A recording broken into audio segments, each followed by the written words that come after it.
Saya senang bersolawat Ustaz. Silahkan bersolawatlah dengan cara yang baik.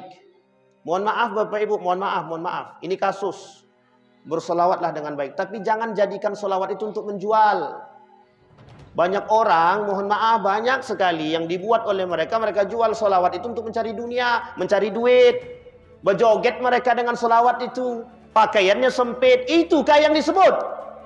Itu menjual. Yang mereka jual apa? Solawat. Untuk menghadirkan piti. Duit. Jangan tersinggung, memang begitu keadaannya. Jadi kalau mau bersolawat, bersolawatlah, tak salah. Tapi jangan jual solawat itu untuk menghadirkan uang. Sehingga mohon maaf Bapak Ibu, ketika kita mengkritik kegiatan demikian, mereka kritik balik kita. Itu orang tak paham solawat, gitu dia. Pertanyaannya, solawat tanpa jilbab, solawat goyang-goyang, pakai celana lepis, laki-laki perempuan bercampur, itu solawat atau khulwat? Jangan salah. Itu namanya kegiatan kemunafikan berkedok agama. Yang ketika naik hadat alwi dan sulis saja, yang ikut berapa banyak? Mereka tidak tahu kalau itu Syiah. Coba, banyak sekali ngefans sama mereka kan?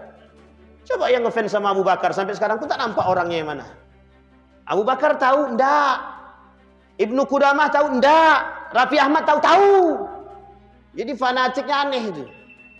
Jangan fanatik tanpa ilmu. Orang yang fanatik tanpa ilmu, mohon maaf, disesatkan.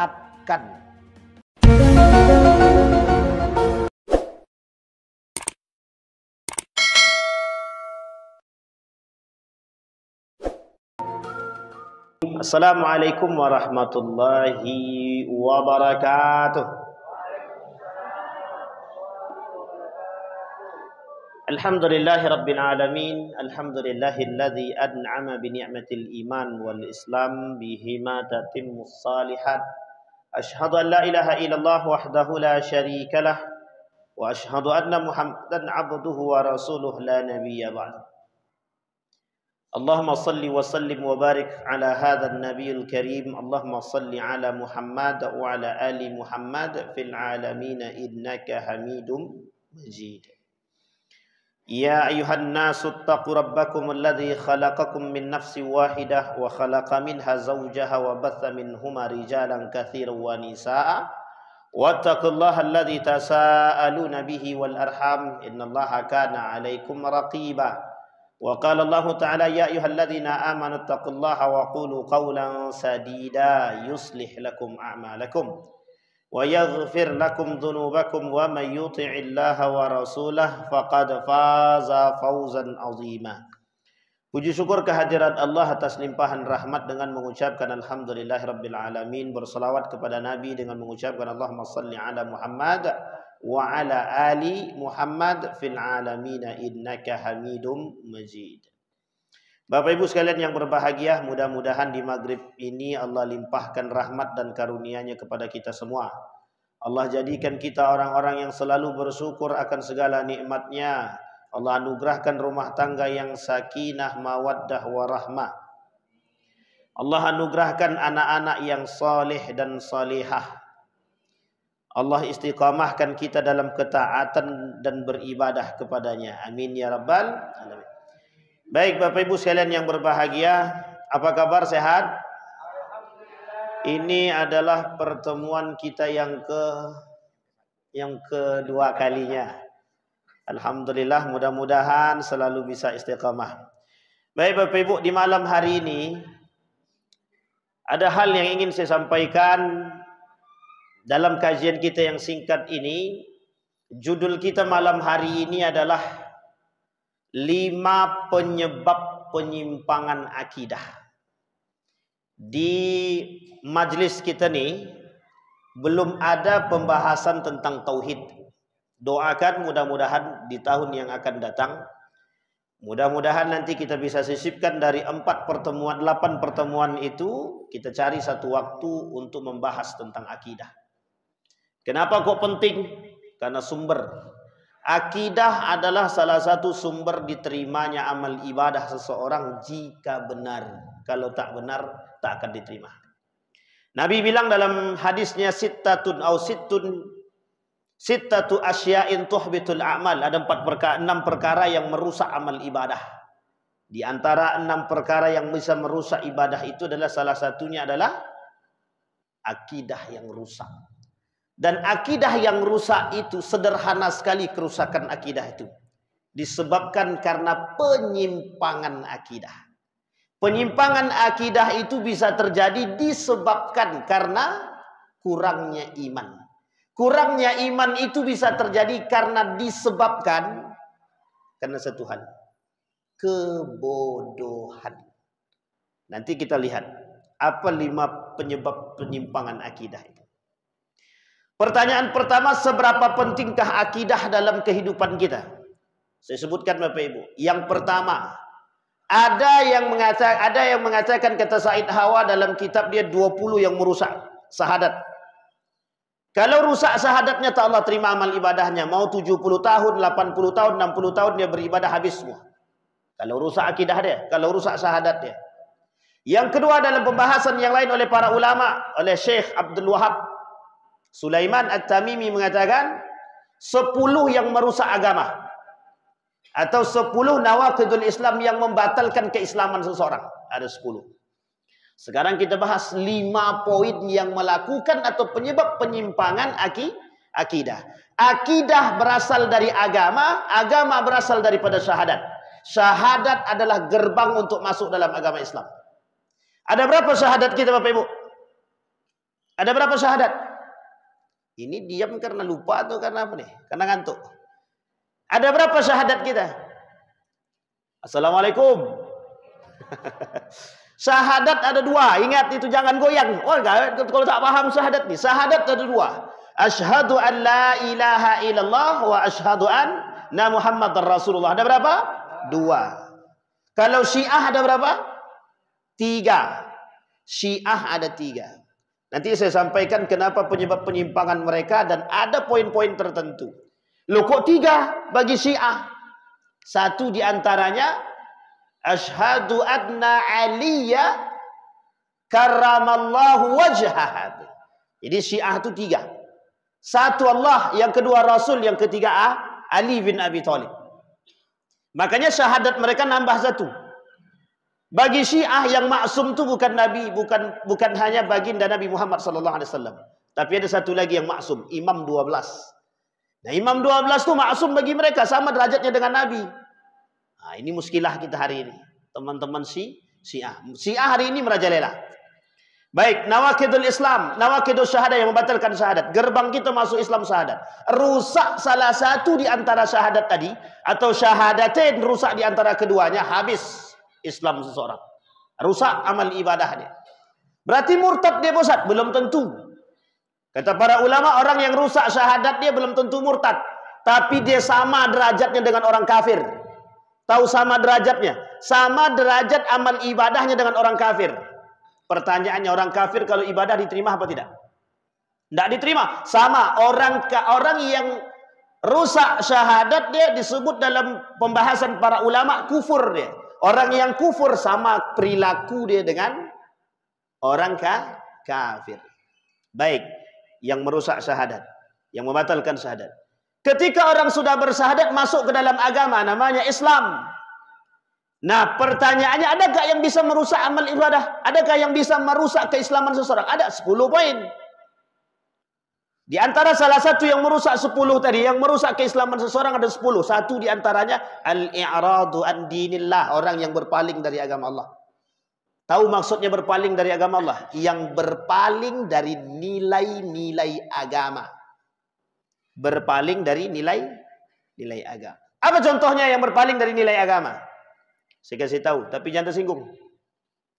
Orang yang tak percaya dengan sunnah Nabi berarti dia kafir. Orang yang meninggalkan solat kafir. Man taraka shalah faqad kafara, kata Nabi. Sama dengan orang kafir. Tingkat kekufurannya sama. Siapa neraka bagi orang yang meninggalkan solat? Adakah neraka yang bagi orang yang khusus meninggalkan solat? Meninggalkan solat itu ada 2. 1 dengan sengaja meninggalkan solat, yang kedua tak sengaja meninggalkan solat. Orang yang tidak sengaja meninggalkan solat ada 2 pula. Ada yang tidak sengaja karena memang sebabnya 3 hal. Dia tertidur sampai dia bangun, dia sobi sampai dia dewasa, anak kecil sampai dia dewasa. Yang ketiga, dia hilang akal, lupa sampai dia sadar. Itu tak sengaja. Bangun jam 10, salah apa tak salah? Salat subuh jam 10 pagi, salah apa tak salah? Salah, berdosa apa tak berdosa? Tergantung. Kalau dia tak sengaja terbangun, alarm sudah diinjak, sudah dibakar, sudah rumah pun tak sadar. Itu kalau sudah disiram pakai air, dibakar rumahnya, diinjak orangnya, dipukul tak sadar juga dia, itu mati begitu.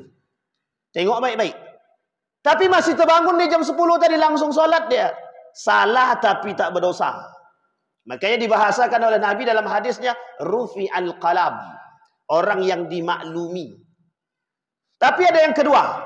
Yang tak sengaja meninggalkan solat dalam kategori dia sudah berniat untuk melaksanakan solat. Tapi kemudian dia menyempurnakan pekerjaan dia. Nah, ini penting untuk dipahami. Menyempurnakan pekerjaan dia. Ketika sedang menyempurnakan pekerjaan, di tengah penyempurnaan ansahus syaitan. Dilupakan oleh setan untuk melaksanakan solat. Ini poin yang kedua. Jadi tak sengaja meninggalkan solat memang bukan karena dia berniat untuk meninggalkan solat. Tapi salahkah pada poin kedua? Salah. Berdosakah? Berdosa. Sehingga para ulama mengatakan masuk dalam kategori lalai.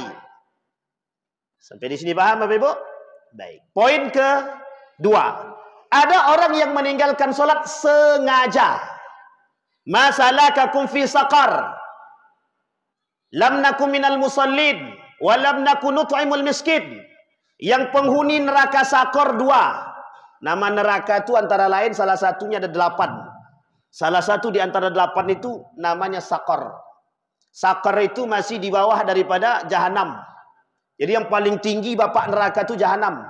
Inna min abwabin nari Jahannam. Bapak daripada pintu-pintu neraka itu Jahanam. Di bawah Jahanam ada namanya Sakor namanya. Neraka Sakor penghuninya adalah orang-orang yang melakukan dosa besar.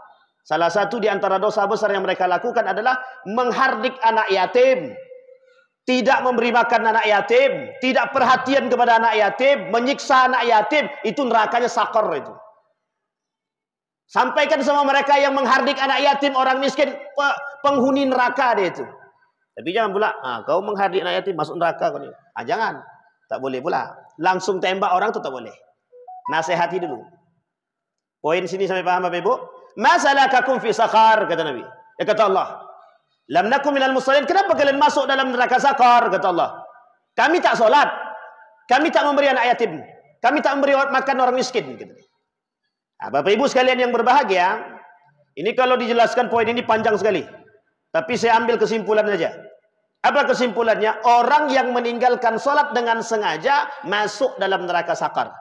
Pertanyaannya adalah, adakah pemahaman yang lain daripada ulama tafsir Al-Quran? Ada. Wahb Az-Zuhaili, Ibnu Katsir Al-Maraghi, dan Buya Hamka dalam kitab tafsirnya mengatakan, yang dimaksud penghuni neraka Saqar itu bukan orang yang meninggalkan solat. Orang yang lalai solat.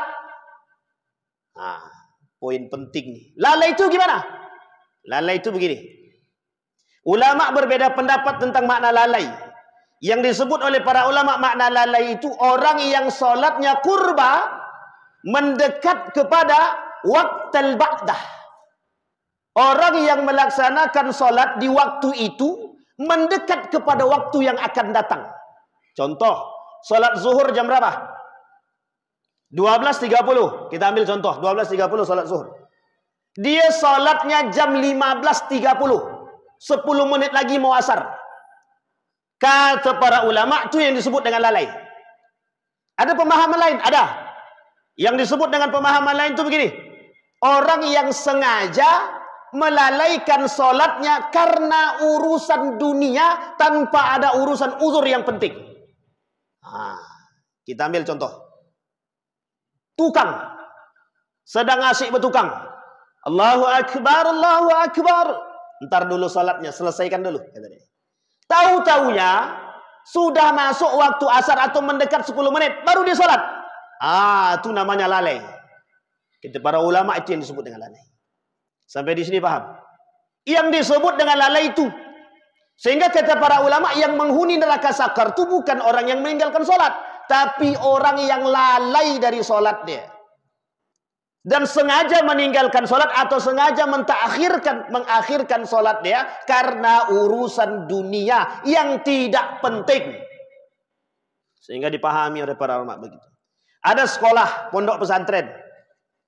Zuhur jam 12 sudah azan. Di pondok baru azan jam 12.30. Salah ke tak salah? Salah apa tak salah? Ada pondok begini? Ada. Salah ke tak salah? Tak salah. Karena masih ada toleransi yang disebut dengan mi'adun. Jadi solat tepat waktu itu ada dua maknanya. Ini yang dipahami oleh para pondok, kiai-kiai pondok. Ya, biar kita semua ini tidak cepat-cepat menghakimi. Loh, kok pondok itu kok belum azan? Saya ambil contoh. Orang zaman dulu, terkhusus di Jawa, itu solat asar azannya jam 3. Harusnya jam 3 solat asar itu. Tapi mereka baru azan jam 4. Tahu alasannya kenapa? Menunggu orang pulang dari sawah. Loh, bolehkah begitu? Oleh para ulama ketika itu masa itu dibenarkan. Kenapa dibenarkan? Karena belum menghabiskan waktu pada yang sesungguhnya dan tidak disengajakan dengan lalai. Kenapa demikian? Karena ketika itu suara azan tak sampai ke sawah. Satu. Ketika itu orang menengok asar itu dengan melihat waktu, melihat langit. Sehingga menentukan sholat itu ketika melihat di sana. Sehingga oleh para ulama dipahami ada dua. Sholat tepat waktu atau sholat di waktu yang tepat. Sholat tepat waktu, azan jam 12, orang berangkat ke masjid namanya sholat tepat waktu. Ada yang kedua, sholat di waktu yang tepat. Azan jam 12, dia sholat jam 1. Berarti kan sholat jamaah dah habis. Dah selesai di masjid sholat jamaah. Tapi dia sholat di rumah. Ini namanya sholat di waktu yang tepat. Dan ini masih dibenarkan oleh para ulama? Masih dibenarkan oleh para ulama. Ada orang yang dengan sengaja mentakhirkan sholatnya karena main game, karena main judi, karena minum, karena duduk di warung kopi, jangan tersinggung, karena duduk di warung gorengan, warung lontong, dan lain sebagainya. Semua yang duduk di sana untuk kepentingan dunia dan mereka sengaja mengakhirkan sholat dia tanpa harus memikirkan Tuhan, dia takhir nama dia. Itu yang disebut dengan lalai. Ghaflah kata dia. Apa nama ghaflah tadi? Lalai. Kata para ulama Ibnu Katsir mengatakan itulah yang berhak menghuni neraka sakar. Penghuni neraka sakar kata dia. Ini belum masuk poinnya lagi. Sekarang siapa yang menghuni? Kalau orang yang meninggalkan sholat, apa nerakanya? Jahanam.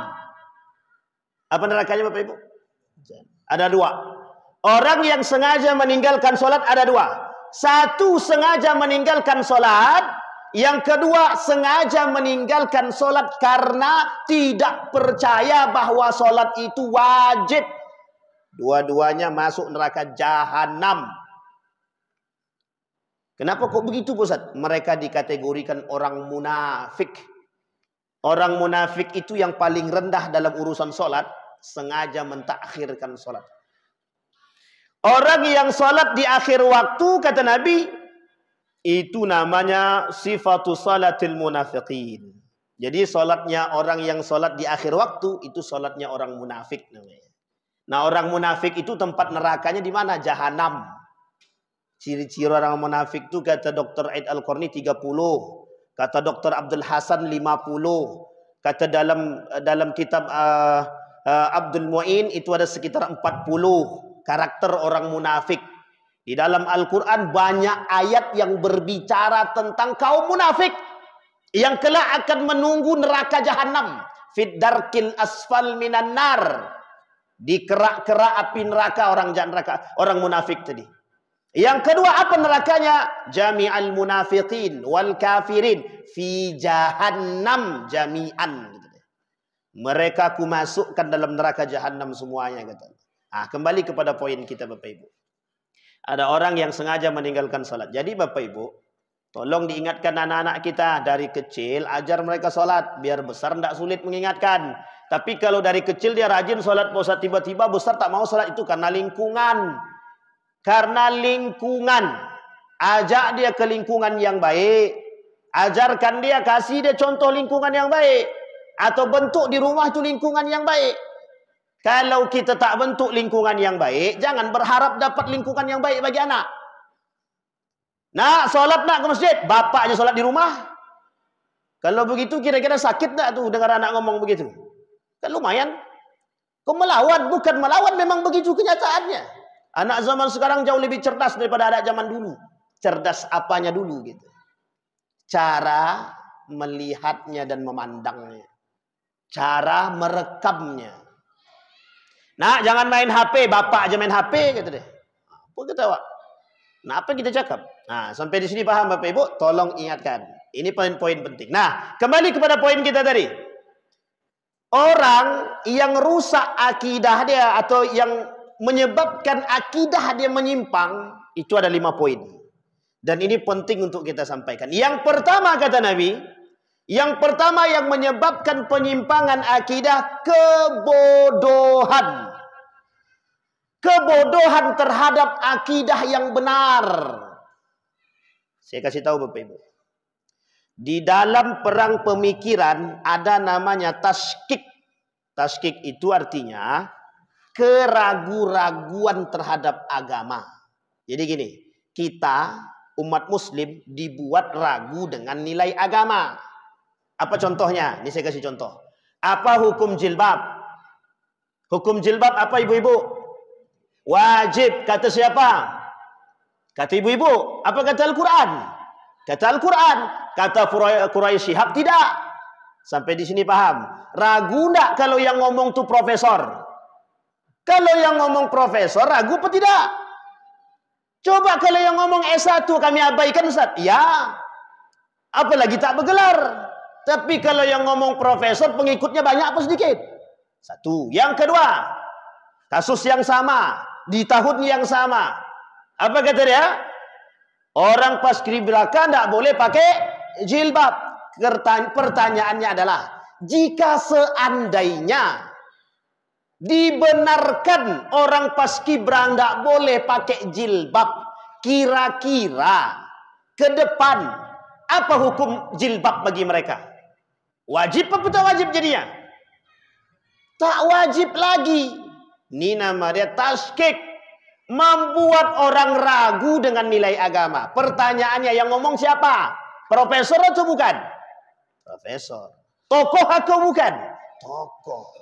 Ahli Al-Quran atau bukan? Ahli Al-Quran. Sampai di sini paham Ibu? 80. Saya tanya ibu-ibu, let's be gay dan lain sebagainya. Penyakit atau bukan? Penyakit. Bagi kita yang sehat, akalnya penyakit. Kata mereka, itu bukan penyakit. Setiap orang berhak, punya hak masing-masing. Mau eti dia, mau berzidah dia, terserah. Itu haknya masing-masing. Benar apa salah?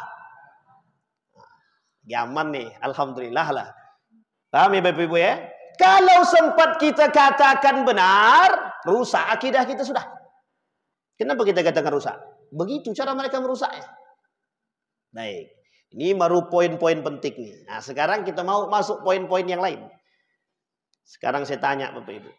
Yang mencerdaskan kita nih siapa? Siapa yang mencerdaskan kita? Guru. Salah apa betul? Enak kalau kau tak belajar, bodoh. Akidah kita diajarkan dari awal, dari kecil seperti itu. Rusak. Siapa yang mencerdaskan kita? Allah atau manusia? Salah Pak kalau kita katakan, nak kalau kau tak belajar, bodoh. Siapa bilang? Yang bilang manusia. Siapa yang mengatakan demikian? Manusia. Apa tujuannya?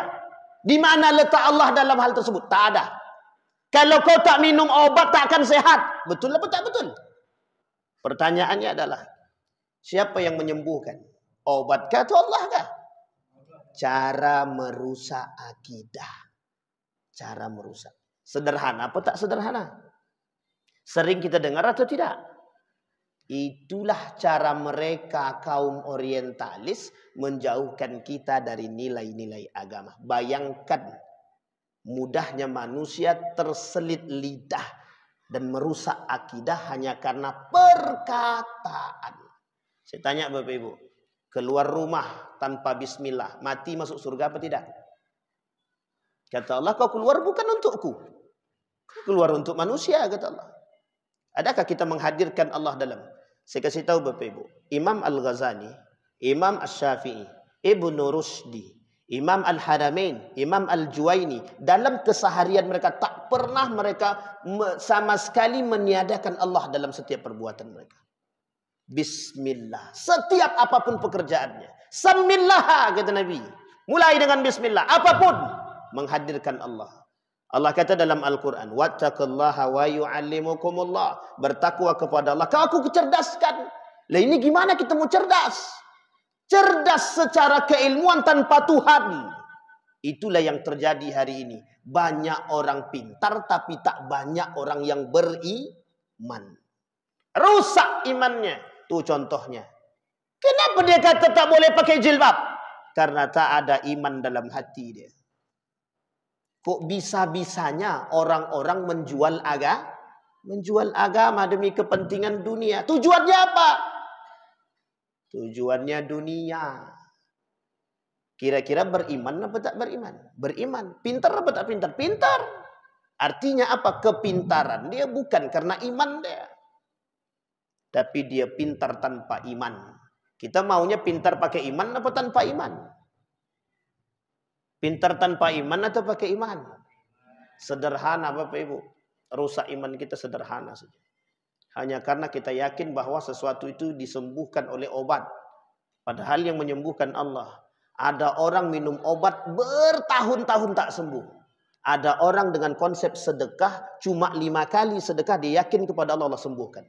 Bahkan sampai dokter pun mengatakan bahwa tidak bakal sembuh. Tapi karena kuasa Allah disembuhkan oleh Allah. Karena dia kembali kepada Allah. Sekarang ni kita tak mau kembali pada Allah. Kita maunya kembali ke mana? Ke manusia. Coba bayangkan. Makanya kenapa saya katakan di pertemuan-pertemuan sebelumnya, sekarang ini muncul Tuhan baru. Tuhan baru itu udah banyak. Ada manusia, ada jabatan, kekuasaan, harta, tahta, wanita. Itu Tuhan baru bagi mereka itu. Kenapa? Lebih mencintai mereka daripada Tuhan itu sendiri. Berat memang. Tapi kalau kita tak melatih dari sekarang sulit. Kapan kau mau kita latihkan lagi? Tak bisa. Baik, kebodohan terhadap akidah yang sahih. Maka Bapak Ibu sekalian yang berbahagia, jika Bapak Ibu mau, insya Allah di tahun depan kita cari ustadz untuk bisa mengisi tentang akidah 1 kali dalam sebulan. Entah itu di hari Sabtu ataupun di hari Selasa. Kita masukkan bagaimana akidah yang benar dalam pandangan Ahlus Sunnah wal Jamaah. Kenapa kok penting Ustaz? Penting sekali. Karena tak ada gunanya kita beribadah kalau rusak akidah. Tidak ada gunanya. Hal yastawil ladzina ya'lamuna wal ladzina la ya'lamun. Sama ada orang beribadah dengan ilmu tanpa ilmu? Tidak sama. Kalau orang berilmu ibadah, dia beribadah dengan ilmu, maka tinggi dan Allah terima amal ibadah. Tapi kalau dia beribadah tanpa ilmu, sia-sia. Sampai di sini paham Bapak Ibu? 1. Yang kedua, tidak mengenal kejahiliahan. Salah satu penyebab penyimpangan akidah itu adalah tidak mengenal kejahiliahan. Saya kasih penjelasan cepat aja. Kalau nanti kita ketemu lagi dengan izin Allah, saya sampaikan model-modelnya. Di dalam Al-Quran ada 4 macam kejahiliahan. 4 macam. Kejahilian itu dalam Al-Quran ada 4. 1 kata Allah dalam Al-Quran, zannal jahiliyah. Orang yang berfikir seperti orang jahiliyah. Apa contohnya? Kalau kau tak kerja, anak istrimu mau makan apa? Secara nalar logika, secara rasional, secara realita betul. Tapi secara konsep Tuhan tak betul. Ada orang yang sudah berusaha dan dia meminta kepada Allah dengan penuh keikhlasan, kira-kira Allah kasih atau tidak?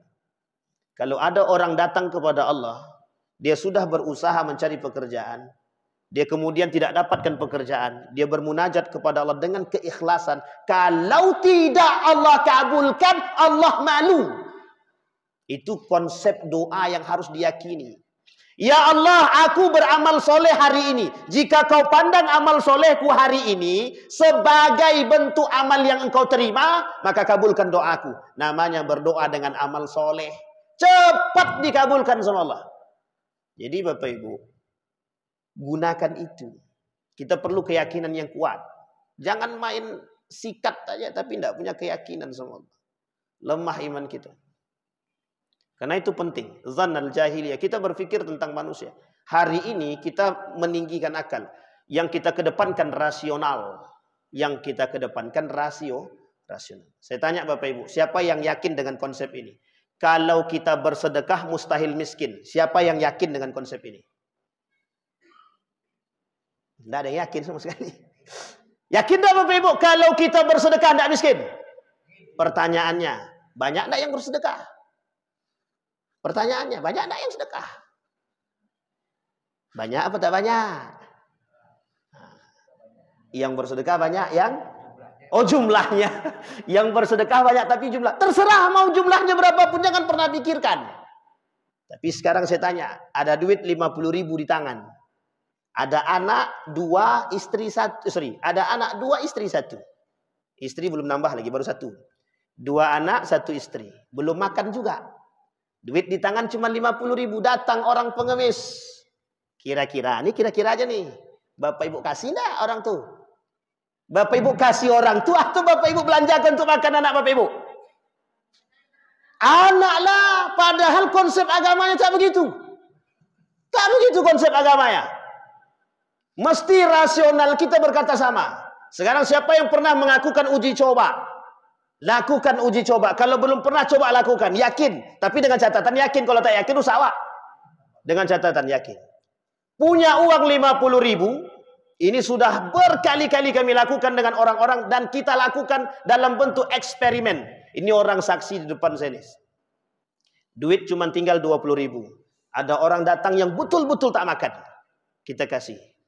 Apa kata dia? Kalau aku tak makan dan anakku, aku masih sanggup minjam dan orang pasti mau memberi pinjaman. Tapi kalau orang yang gelandangan tadi atau mengemis tadi, mereka minjam, yakinlah bahwa orang tak akan mau pinjamkan dia. Berat orang untuk minjamkan. Kenapa berat? Karena bagaimana cara dia mau mengembalikan? Apa yang terjadi? Ini kalau kita yakin konsep orang yang bersedekah mustahil miskin. Apa kata Allah? Allah ganti 10 kali lipat. Percaya atau tak percaya? Buktikan perkataan saya ini. Jangan cuma sekedar tidak membuktikan. Biar kita tahu Pak. Karena kuncinya di situ memang. Sekarang orang tak mau lagi berpikir demikian. Kenapa? Takut anakku tak makan. Kalau anak kita tak makan, berarti kita tak yakin dengan Allah yang memberikan makan dengan berbuat baik kepada manusia. Kullu ma'rufin sadaqah, kata Nabi, setiap perbuatan baik itu sedekah. Yakinkan itu. Kami yakinkan Bapak Ibu. Kami yakinkan bahwa kullu ma'rufin sadaqah. Jadi sedekah itu bukan duit saja. Sedekah dengan jasa, sedekah dengan lisan, sedekah dengan perbuatan, membantu orang, dan apapun yang bisa kita sedekahkan. Jadi jangan pernah berpikir bahwa sedekah itu beras, bahwa sedekah itu duit. Bukan. Bapak Ibu mendoakan orang lain itu sedekah. Sekarang lebih baik mana? Kata Nabi dalam hadisnya, lebih baik mana? Mendoakan orang atau mendoakan diri sendiri? Mendoakan orang. 10 kita doakan orang lain, 10 balik ke kita. 1 kita doakan untuk diri sendiri, cuman kita yang dapat. Kalau kita mendoakan orang lain, yang dapat siapa? Orang lain dan kita. Konsep ini sama. Kullu ma'rufin shadaqah, kata Nabi. Cuman kita ragu aja. Luqmanul Hakim. Tahu Luqmanul Hakim? Pernah dengar nama beliau? Punya beras berapa? Tidak punya sama sekali. Punya rumah berapa? Tidak punya rumah. Punya mobil berapa? Tidak punya rumah. Tidak punya mobil. Tidak punya motor. Tapi kok bisa hidup deh? Sampai hari ini di rumahnya ngontrak. Habib Rizik sampai hari ini ngontrak. Kok bisa hidup? Mereka lebih mendahului orang lain daripada hidup mereka. Ternyata Allah lebih menjamin hidup dia. Ketika dia menjamin hidup orang, Allah menjamin hidup dia. Ini yang harus kita bangkitkan di kampung kita nih Pak. Yang harus. Karena memang Nabi berkata dalam hadisnya begini, kelak di akhir zaman itu simpati dan empati itu hilang sedikit demi sedikit. Wa yabqal hutha, kata Nabi. Kelak yang tersisa di antara mereka adalah kekikiran, kebakhilan, pelit dan takut miskin, kata Nabi. Kelak di akhir zaman, kata Nabi, yang tersisa dari umatku, kata Nabi, manusia-manusia akhir zaman itu manusia kikir, manusia pelit, manusia lengkap semua. Kenapa mereka tak mau bersedekah? Kikir. Kenapa mereka tak mau bersedekah? Pelit. Kenapa mereka tak mau bersedekah? Tak percaya sama Allah. Kata Nabi, tak percaya sama Allah. Nah, itu mulai bertebaran itu. Makanya banyak orang-orang hari ini bisa kita lihat itu. Tapi mudah-mudahan Allah sayang sama kita. Allah tanamkan dalam diri kita semangat. Meskipun, Bapak Ibu saya kasih tahu, meskipun hanya 1000. Saya ingin kasih tahu Bapak Ibu, tapi ini hanya untuk kita saja. Kami punya kegiatan namanya Jumat Berkah, sudah 1 tahun berjalan di Teratai. Di Teratai itu imigrasi.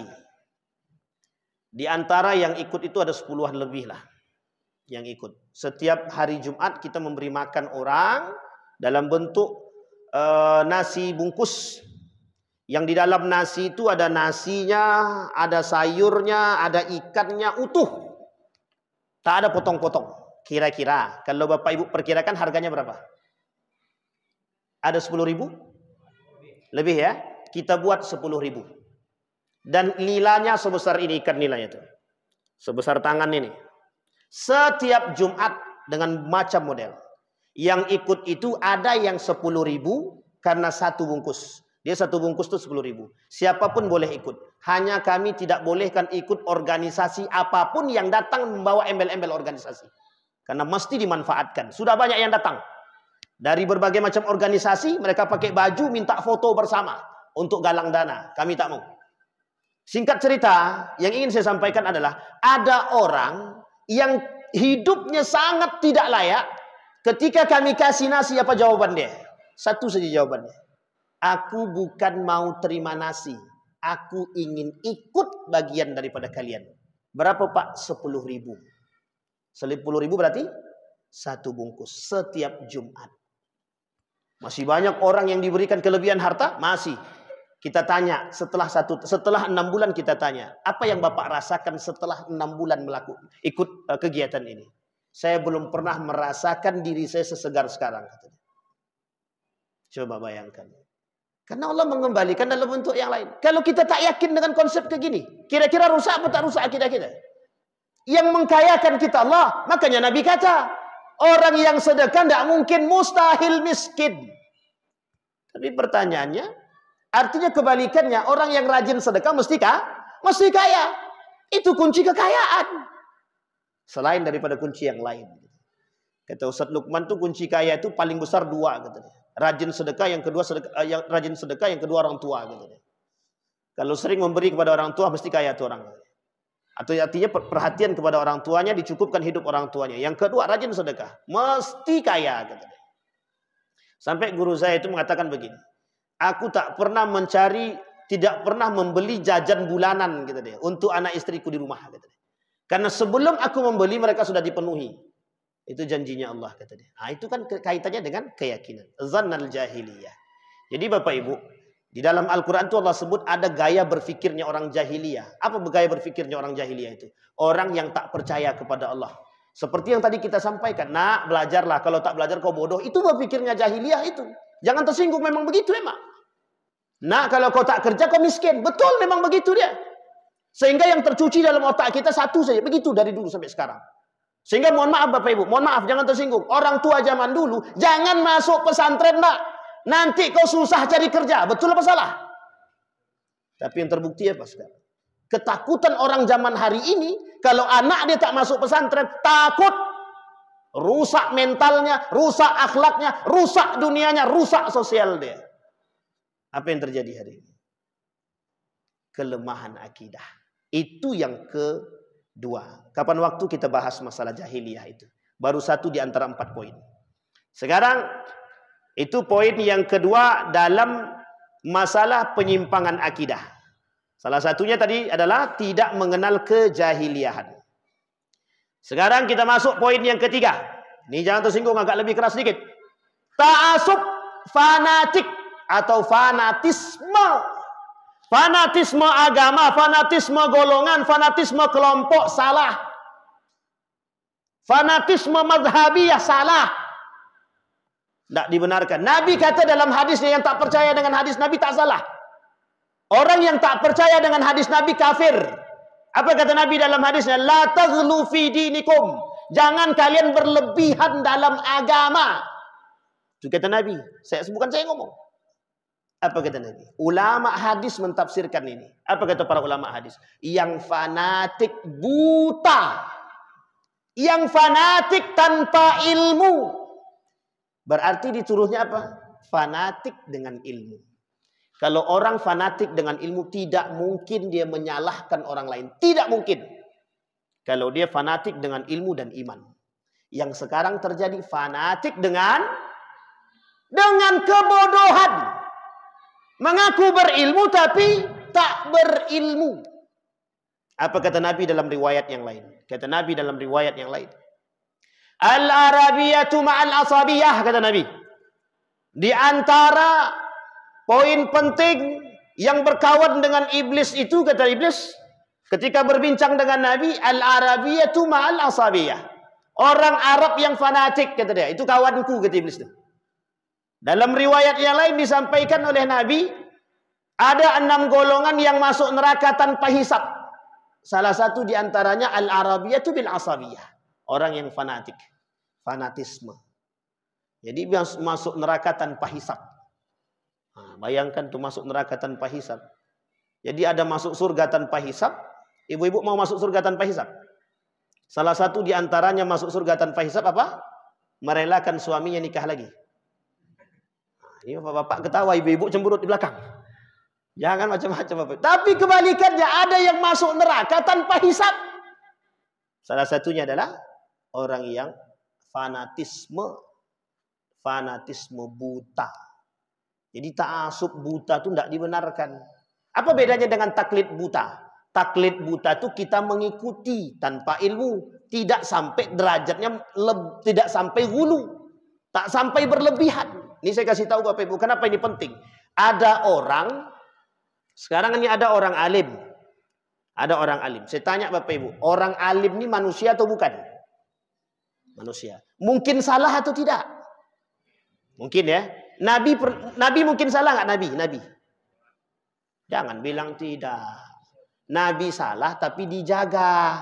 Kalau Nabi tak salah berarti Nabi tak manusia. Nabi salah tapi Nabi dijaga. Ingat poin itu. Maksum, Nabi itu maksum. Maksum itu artinya apa? Dijaga. Sementara ada orang alim bukan Nabi, bukan sahabat, bukan tabi'in, bukan tabi'in. Mungkin tidak salah. Mungkin sangat. Coba bayangkan. Yang saya sebut dengan ta'asubiah tadi begini. Ada orang alim melakukan perbuatan yang salah. Ada orang yang mengkritik. Akhirnya dikritik balik. Dia itu guru, alim, soleh, semua perbuatan dia benar. Kira-kira itu taklid buta, kira-kira itu fanatik buta atau bukan? Sampai tak bisa kita salahkan. Kalau sudah tak bisa kita salahkan, dan tidak mungkin salah dia, berarti malaikat dia itu, bukan manusia. Loh iya, harus kita sampaikan, harus. Karena yang terjadi hari ini begitu. Coba Bapak Ibu, yang fansnya Raffi Ahmad, kritik Raffi Ahmad itu. Kalau tidak habis kita dikritik balik sama fans dia. Saya pernah mengkritik orang, namanya Budiman Sujatmiko, di Twitter itu. Ketika beliau salah dalam membahas tentang Ibnu Qudamah. Apa jawaban beliau?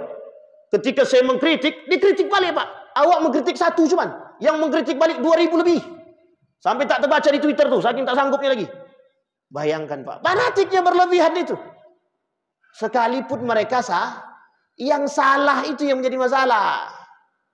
Kalau mereka benar dan mengikuti kebenaran pun tak ada masalah.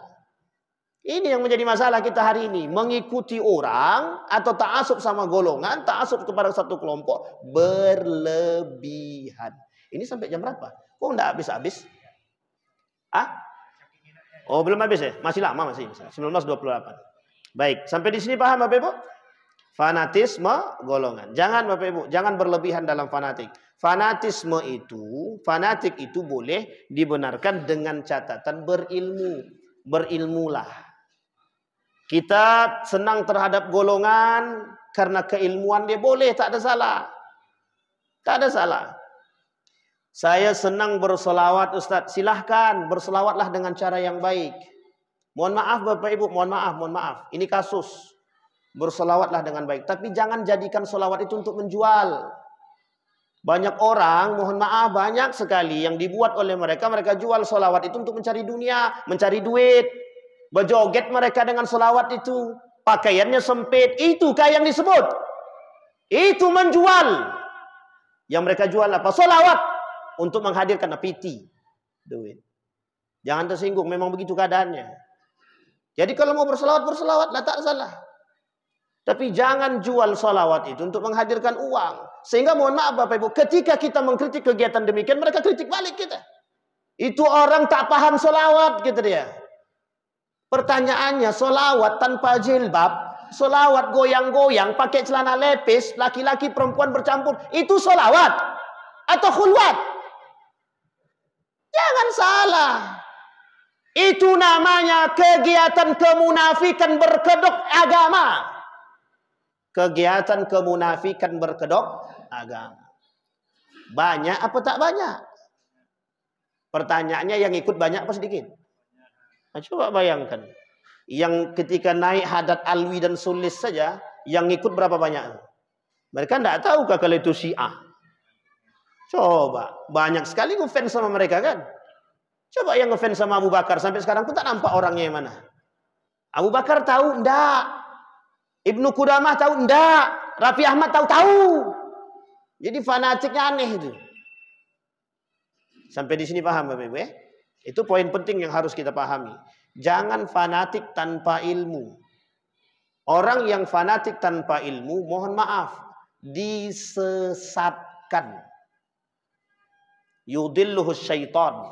Setan akan menyesatkan diri dia. Bapak Ibu yang mau bertanya, angkat tangan aja Bapak Ibu ya. Yang ingin bertanya silakan nanti angkat tangan saja. Baik, itu yang ketiga. Sekarang yang keempat. Nanti kita langsung komat aja. Yang keempat.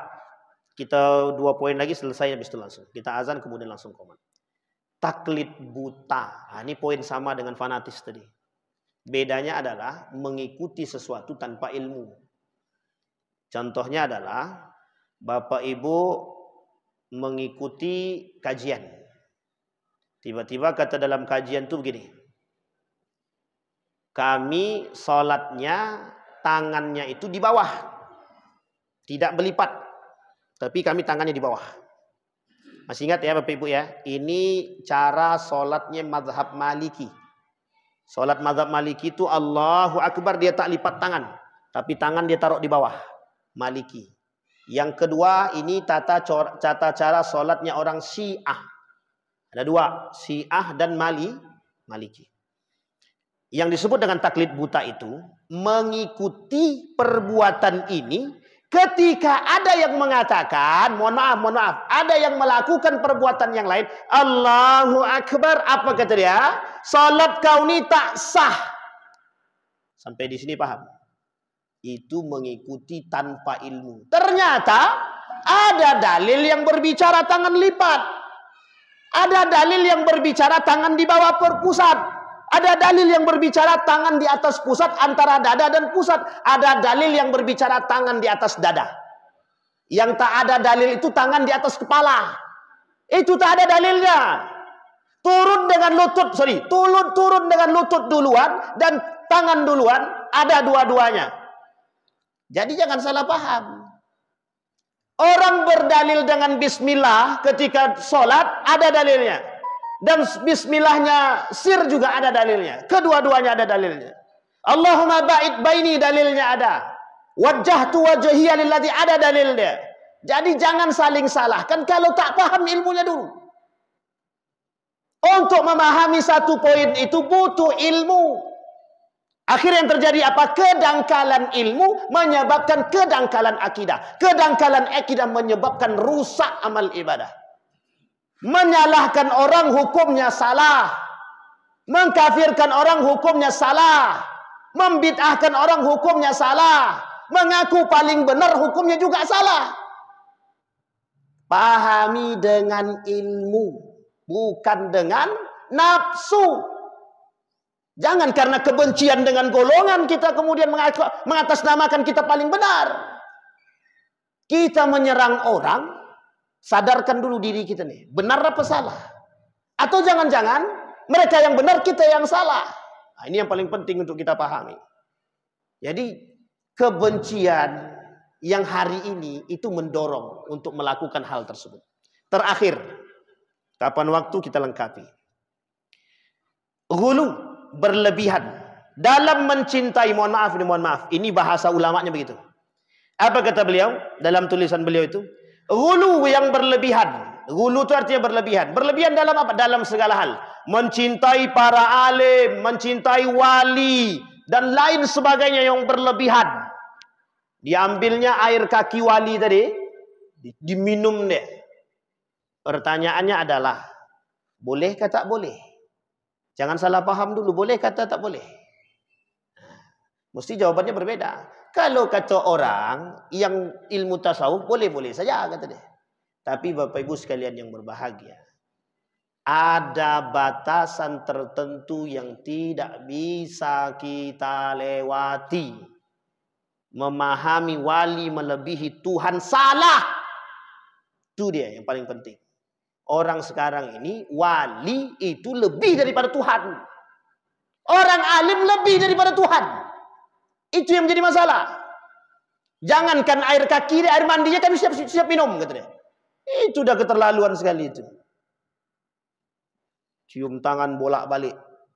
Mau cium tangan bolak-balik tak ada salah kata. Yang salah tuh cium tangan. Kalau perempuan mencium tangan laki-laki salah. Mau bolak-balik kayak mau apa kayak salah. Kalau orang dia alim, kita tahu kealimannya, hukum mencium tangan dia boleh. Boleh. Tak ada salah kalau dia benar alimnya. Ini sudah tak alim. Hanya karena dia banyak duit kita cium tangan dia. Itu yang salah. Berlebihan. Ghulu. Tak boleh kita berlebihan. Yang dikatakan oleh Nabi dalam hadis, la taghlu fi dinikum. Kemudian Allah kata dalam surat Nuh, jangan sekali-kali kamu meninggalkan atau penyembahan Tuhan-Tuhan kamu. Dan jangan pula sekali-kali kamu meninggalkan penyembahan Wat. Dan jangan pula Suwa, Yaghut, Ya'qut, dan Nasr. Ini adalah salah satu bentuk yang Allah, refleksi yang Allah sampaikan dalam surat Nuh tentang karakter-karakter jahiliyah ketuhanan. Dan itu terjadi Bapak Ibu. Di Riau ini ada salah satu kelompok yang saya temukan, sholat Jumat dia sholat, pas sesajenan dia ikut juga. Nah, itu mantap juga tuh. Itu namanya toleransi. Toleransi yang bablas, yang rusak, itu bukan toleransi lagi. Nah, Bapak Ibu, terakhir sebelum saya tutup. Hari ini Bapak Ibu, sebentar lagi kita akan masuk pada musiman, penyakit musiman. Apa itu penyakit musiman? Itu dia yang mau saya sampaikan. Tahun baru dan ucapan selamat Natal. Hukumnya haram. Bagi umat muslim haram mengikuti tradisi-tradisi jahiliyah. Sekalipun mengucap selamat Natal, tahun baru, tidak usah. Hukumnya apa? Apa hukumnya orang muslim mengikuti perbuatan non-muslim kafir? Rusak, kufur. Rusak dan kufur. Jadi tak usah. Besok Pak Ketua Masjid, kebetulan beliau ada di sini, malam tahun baru, biar rame, buat pula kegiatan di masjid kita nih. Entah apa kayak terserah, entah pengajian, atau selawat kayak terserahlah. Yang penting ada kegiatan. Untuk apa anak muda tuh yang nak keluar sama cewek-cewek dia? Orang tua stop. Jangan keluar sama pacar kau. Keluar ke dalam masjid aja. Maksudnya keluar rumah, masuk dalam masjid. Ikut kajian. Terserah siapapun.